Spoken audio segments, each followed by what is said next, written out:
I often talk a lot about preparation meeting opportunity, and there is no one with a better story of preparation meeting opportunity than my very good friend Mindy Burbano-Stearns. I am at her house and we're going to sit down and she's going to tell me all about it.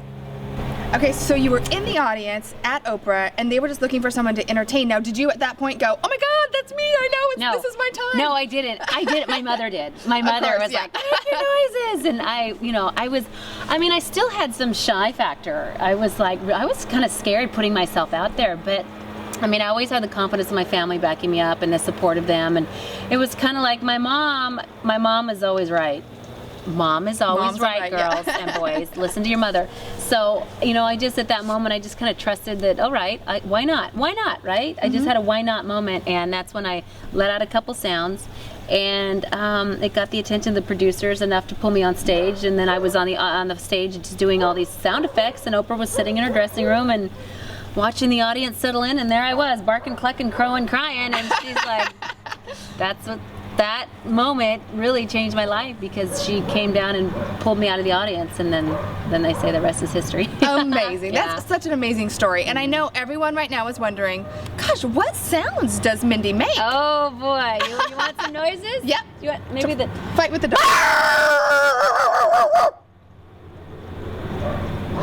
Wouldn't shut him up.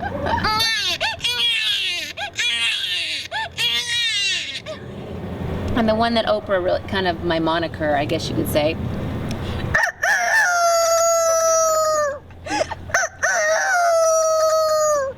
So I love it. So good. A few of many.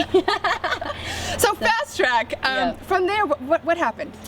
Well, from there, it was kind of a weird experience because I started getting phone calls. I'm from Oregon, and the local radio station and television station got wind of my my appearance. It was my impromptu appearance on Oprah, and my mom had called in all the stops and the papers, and it's kind of a big deal. A small town girl gets pulled out of the audience at Oprah on Oprah. So that kind of started. I interviewed at Z100 in Portland. I was on the radio, and then they put my name on the internet. So they were like, great radio guest. She was on Oprah. And then that's when the calls started coming in. Everybody found me.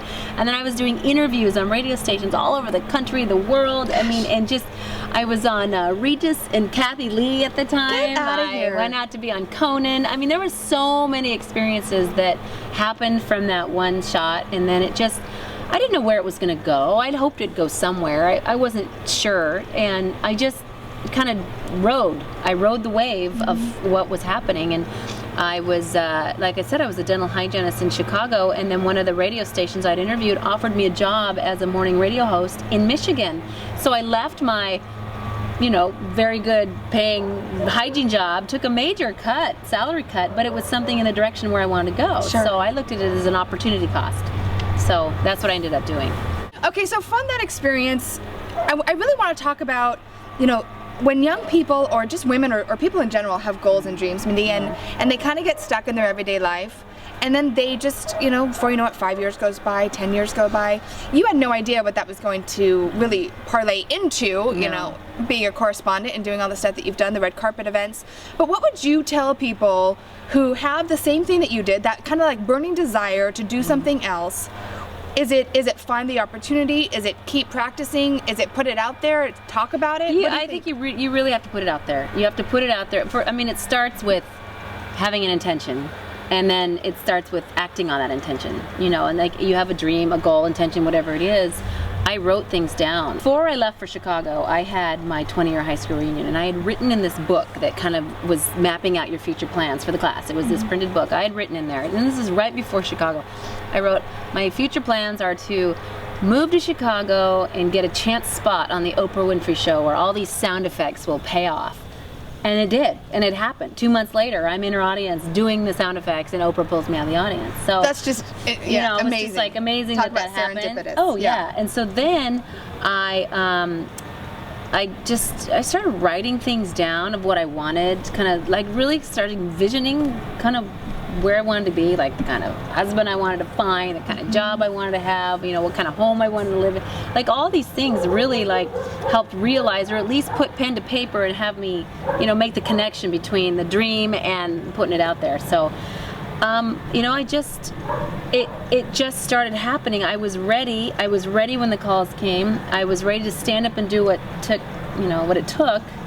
And I wasn't afraid. I mean, and I think fear gets in the way of so many people, afraid to try, afraid to say yes, afraid to take a risk, to leave that job that's that high pay. I mean, I took a job that was half of what I was making because it was an opportunity. Sure. And I recognized that this could lay the groundwork for something later. I didn't see it as, like, I never focused on money as the end all be all. I knew that I would eat. I knew I'd have a place to sleep. I just always had confidence knowing that I had family and friends and I wasn't going to be like left homeless. But I took opportunities that were not because of the money. Right. And I didn't get in the career to make money. So I never focused on money as an end all be all. And I think a lot of people do. Well, I want to be rich. I mean, it's okay to visualize what you want. I was just going to say that. Do you think that people do? That money is the end goal instead of their why or their passion or what they really want? Well, I think what happens is if money is your goal, you are continually unfulfilled because there's always more money to have. You can never have enough. Money is the thing.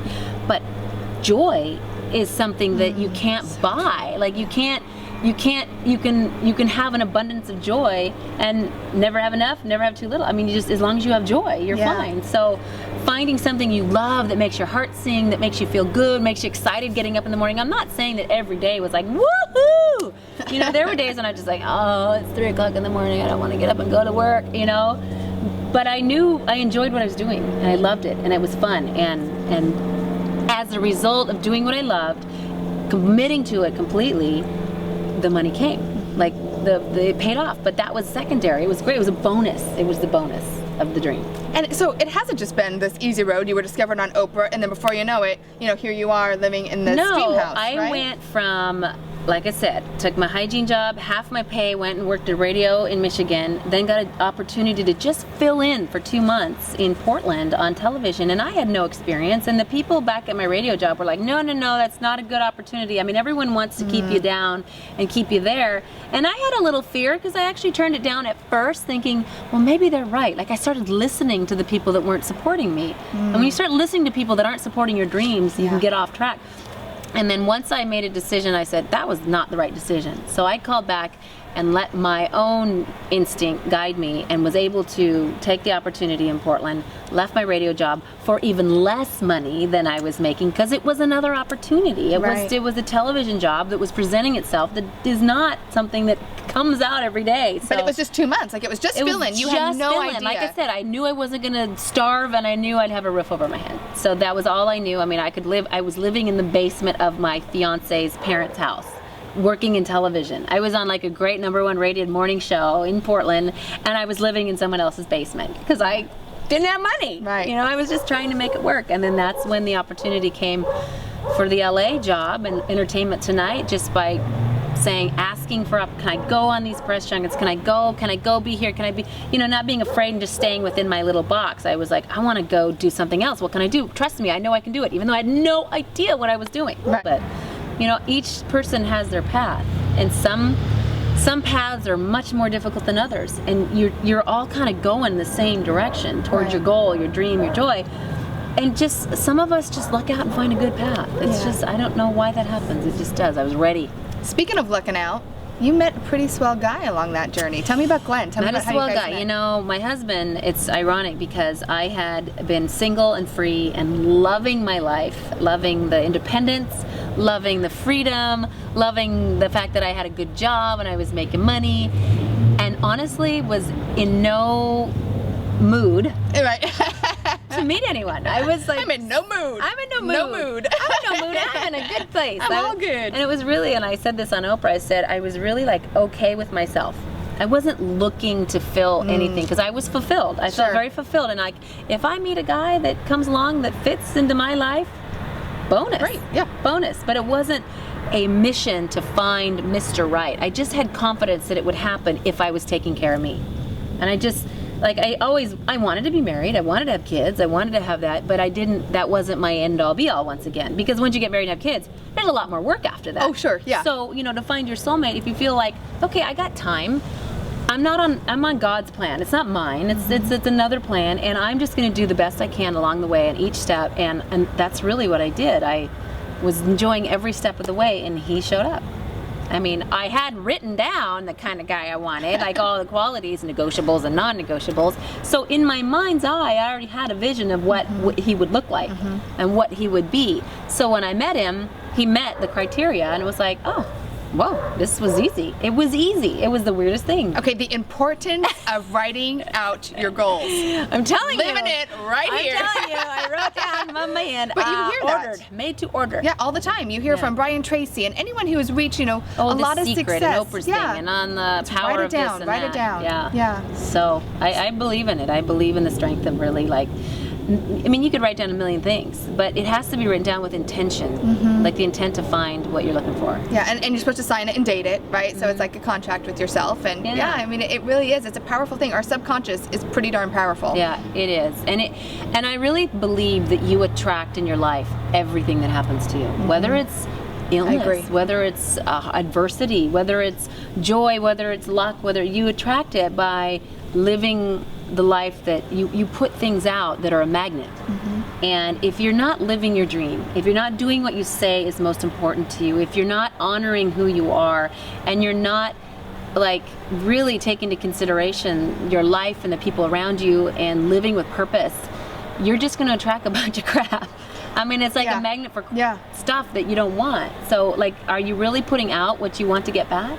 So, I just really, I believe that. I agree with you wholeheartedly. What would you say to people, Mindy, who are, everyone, there's not everyone, but a lot of people right now are going through tough times, right? It's a tough time for it's, food, dreams, housing for, let's say, women to have a home and pursue their dreams right now. I mean, I think you can always find a place to pursue your dream. If you let the excuses of your life get in the way of pursuing your dream, you do just that. You let the excuses of your life.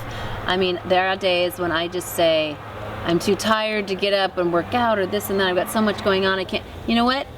There is enough time and energy and money for that which is most important to you. And you will find it. Isn't that the truth? And if it's important, you will find it. If it's not that important, you're not going to make time for it. If it's really not that important, it's a dream, and you're like, I don't really care, you will find every excuse around it to not let it happen. But if you really want it, you have to believe that it will happen. And then the minute you switch your brain and you think, it's going to happen, you know what? It will happen. It may not happen right now. It may not happen in a week from now. There may be a timeline that you aren't in control of, but as long as you believe that it will happen and it can happen, then you start being proactive in your choices when you see those opportunities present themselves that will help you get there. You have done so much, and you've come so far with just a crow and a bark and a cry. But now you're giving back. Tell me about that. Tell me about your charity. My husband and I came together, like I had said before. I knew that when I got in my life, when I was the hygienist working, I knew I wanted to make an impact in the world somehow. I always knew that, I want to be bigger than myself, and really being bigger than yourself is really giving back of yourself. And when I was in television, I emceed a lot of charity events, because at the time, I was making money, and I gave a little bit here and there, but I didn't have a lot and an abundance to give. But I always knew that you give what you can. You give your time, resources, you give your money, you give whatever. I did press for a lot of charity events, so I felt like I was starting this process. So when I met my husband, he already had a very long history of charitable giving too, and when we came together, we formed a foundation, and from that foundation, we just kind of had a mission statement and decided, together we really want to create an impact. We want to leave a legacy, and we want our children to understand the importance of that this isn't all about this. This isn't my money. This is God's money. We're just stewards of where it's going. We're trying to put it where it is best served. I'm not saying that we're not enjoying some of ourselves, but we're not hoarding it, and we share it. Our home has been the site of probably 50 charity events. We open them up, we pay for most of it, and we allow people to come together to raise money for a multitude of causes. We give a lot to a lot. I mean, so yes, we have enjoyed some really wonderful luxuries, but we're sharing it too. Yeah. So it's not just for us. It's really everybody gets a little bit. And I think when you do that, it continues to come full circle. You know, if you make it and you just keep it and it's all about it. I mean, you and Glenn have done so much for the community. Your charity event this year was amazing. Oh, yeah. It was a life-changing life. September 11th, let's honor American heroes, because you know there's American heroes from the bottom up. Yep. You know, it could be your guard guy or the security guy or the guy at the toll booth could be your hero that day from our soldiers who are fighting for our freedoms and war. I mean, it could be a child who's, you know, bends down and picks up another kid's books when he knocks his books out of his hands. And so, you know, we honor all heroes. Yeah. So that's kind of a fun theme for us. So if people want to learn more about your charity, where would they go? They can go to lifechanginglives.com. Okay. That's lifechanginglives.com. Lifechanginlives.com. Yes. And that's all, you know, that's usually our event and what we're doing and, you know, what's happening. So. I just love your story. I love what you're doing. You're such an inspiration, Mindy. Well, as are you. Look at you doing your thing too. And spreading the word. Oregon girls. Spreading the love. Go Ducks. All right. Did I just say that? Oh my God, I love it. Outtake that. Awesome. I agree. And I think, you know, we're going to start over there because I agree way too much, but you can agree. I do. You're so everything smart. I say. You're so smart. Oh my God, you're so smart. Oh my God, you're right. God. You're right.